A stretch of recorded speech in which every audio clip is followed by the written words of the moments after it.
Beatledd Show. Mr. Alan White, welcome to the Beatledd Fab 4 Hour on WRKC. How are you? I am doing dandy today. Listen, I gotta tell you, you gotta be one of the few people in the world to receive a phone call from John Lennon and then promptly hang up on him. Well, that's a famous old story. Yeah, I thought it was a friend trying to trick me somehow, and I put the phone down, and as it turned out, it was John. He called back again, and that was the beginning of what became a great stepping stone in my career. Yeah, he was calling you to sign you up for the Plastic Ono Band, right? Yeah, we had a gig to do, and he had to put a band together very quickly, and I guess he'd seen me play in a club or something like that. And I was getting a little bit of a reputation around town as a drummer and playing on people's albums and stuff like that. So I jumped in the car, went to the airport, and at the airport lounge, everybody, it was just him and Yoko and Klaus Foreman, and I walked in there and said hello to everybody, and they were really, really nice and accommodating. And then he said, by the way, I forgot to tell you Eric Clapton was playing guitar, so he walked out the bathroom. Pretty amazing story. Well, let's fast forward about 40 years. You have something big in the works with our good friends in Seattle, a band called Apple Jam. Tell us about what's coming up on October 5th. We're putting a show together for some friends of ours that she had a bad bout with cancer, and we're helping do a fundraiser, but it's a good excuse for us to get together and have some fun. We're going to be playing with Apple Jam, and I'm going to be playing with my own band, which is a band called White around the area. And we do a bunch of Yes songs and Lennon stuff. And anyhow, it'll just be a really good evening out, and all the friends go to help those with their bills and all that kind of stuff. He's been a good friend of everybody's for years, and he's a photographer who happens to be very, very good, and he does lots of favors for a lot of people in the Seattle area, so we thought it was worth it. Yeah, we're talking about Jerry Levin's wife, Lois Levin. She's got stage 4 colon cancer, and you are doing a very good thing to help them out. You're going to do an event that is being billed as LOISPALOOZA, and I understand you're going to replicate the live Peace in Toronto gig from September '69 with John Lennon. That was an idea from Rick Levovich from Apple Jam, yeah. Yeah, from Apple Jam. He said, why don't we just play side one of Live Peace? And I said, okay. I mean, there's a lot of standard songs on there, plus some Beatles songs. And I said, yeah, that sounds like a great idea. And I said, well, why don't we take it a little bit farther and do it just like the album's playing, and you get all the vocals like John said during the album. And he said, that would be a fantastic idea. And he said, well, how about we're going to have a rehearsal for it. And I said, wait a second, we don't need a rehearsal because we never had a rehearsal. That's right. For the first gig anyway.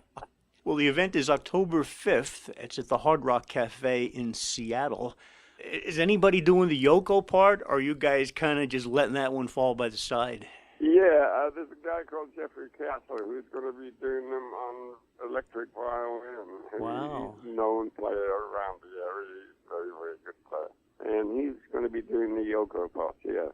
Well, let's reminisce a bit about that Toronto show back in '69. I am told that John Lennon was extremely nervous before that show. Is that true?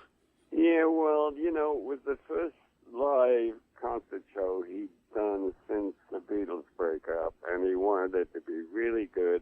So here he found himself putting this thing together really fast and not even have rehearsals and just saying, okay, let's do this version of this song and then this version. And really, none of us had played together before. Even John had never played with Eric, and he'd never played with Klaus before, and nobody played with each other. So it was a little bit nerve-wracking in that sense, but at the same time, everything went really great. I just recall getting there, everything. I was only 20 years old. I recall getting there and things just moving very, very quickly. We got off the plane. We went in a whole armada of cars. John was so nervous he felt sick, and I remember Gene Vincent walking into the room, and I was saying hi to everybody, and I was going, wow, that was Gene Vincent. Beat-Bop-A-Lula, yeah. I went to see the stage set up, and I walked outside, and there was Little Richard playing with the big band on stage. It was one surprise after another, and, you know, it was time for us to go on, very anticipated by the crowd. I believe there's about 25,000 people there, or something of that nature. And we got on stage, and I looked at the stage, and there wasn't even a drum kit. And there was a drum stool, and so I said, okay, the best thing to do is to go and sit on the drum stool, which I did, and then they built the drum kit around me. Amazing. So, and then as soon as that drum kit was in place, John went 1, 2, 3, 4, and that was it. We were off. And it's amazing because it became a rare moment in rock history. Now, you also performed with another former Beatle, George Harrison, on his All Things Must Pass album. Which Beatle was easier to work with? Oh, my God, that's a hard, really... hard question. It's a very hard question because, they were both extremely nice people, and they kind of took me under their arm, you know. It was like I was the young drummer that they were using. John, actually, the only thing I remember John saying to me about whatever I played, he said, Alan, whatever you're doing, it sounds great. Just keep doing it. And, you know, all things must pass. It was like a group of people that turn up in the studio every day. So it was really more like a group effort of about maybe 15 people who turn up every day. And people would point fingers around about who was going to play what on what, and I just happened to be there when I played on My Sweet Lord and All Things Must Pass, and Isn't It a Pity, Wah Wah. Oh, yeah, tracks. The great ones, yeah. I happened to play in all those songs. Now, a lot of years have gone by. Have you continued to have any contact with Klaus Voormann or Eric Clapton over the years? I've met Klaus a few times when I've been touring with Yes in Germany. Mm-hmm. I met him a couple of times. He called me, and I met him at a restaurant for a coffee. And, nice. You know, we have seen each other over the years, but really not for a long time, though. I haven't seen him for maybe 8 or 9 years. And Eric, I saw quite a bit for a long time, but not so much recently either. I've been way too busy touring with Yes, you know, quite a lot every year.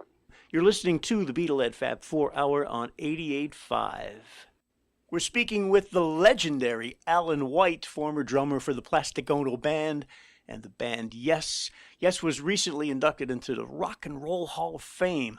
Alan, congratulations on the Hall of Fame entry. Well, thank you very much. It's great to get an award from you know, people in the industry who appreciate the music you've done over the past 45, 50 years. You know, I have only one question for you. Ready? What took so long? That's what we said. I guess I don't know. I think one of the main reasons is that the Rock and Roll Hall of Fame was giving accolades to bands that weren't progressive. Progressive music to them was something that hadn't really happened yet. Now, but finally, in the last maybe 5 or 6 years, they woke up to the fact that a lot of progressive groups changed the course of music. Because I know with Yes itself, a lot of bands have kind of molded themselves on some of the things we did. So that's what's really good, a good feeling about it. You joined Yes in 1972 after Bill Bruford left the band. Back then, did you have to audition for the drumming role? No.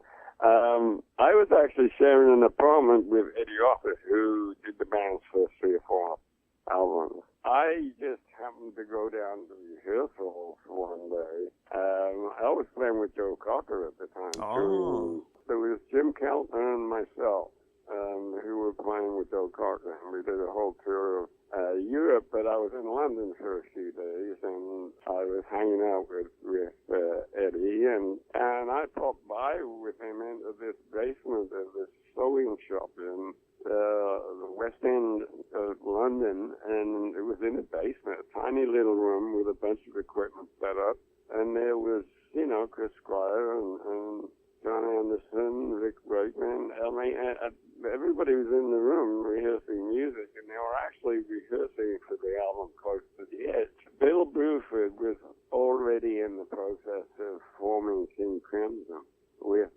Fripp.